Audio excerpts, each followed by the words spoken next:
अंतरंगात ज्वाला। नमस्कार मित्रांनो, तर आज आपण आलोय बालभैरव किंवा बटुक भैरव म्हणा, तर ह्यांचं देवस्थान साफ करण्यासाठी आलोय। कारण आपलं जागृत देवस्थान कुठेतरी मातीखाली दबून जायला नको, त्याच्यासाठीच मी आलोय। तर चला मी तुम्हाला ते दाखवतो। समझ जगत की माया, न भेद तिचे कही गुरु।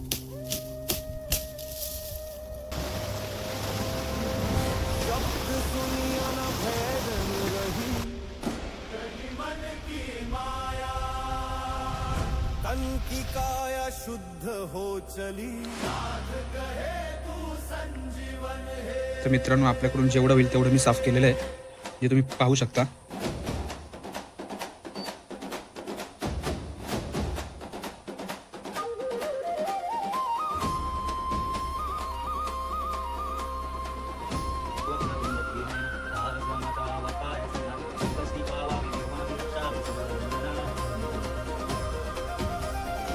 मित्रांनो, इथं थोडीफार जी झाडी होती ती तोडून वगैरे टाकली आपण, आणि इकडेही बघा।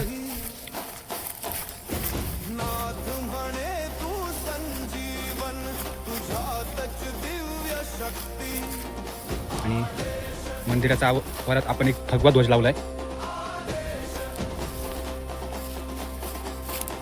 आणि इथे या दगडी ज्या पडल्या होत्या त्याच्या मार्फत जे काही मला करता येईल मी तेही केलंय।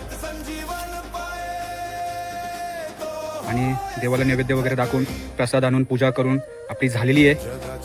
तर मित्रांनो, जे जागृत देवस्थान आहे ते आपण साफ केलेलं आहे, तर ते पाहून तुम्हाला कसं वाटलं?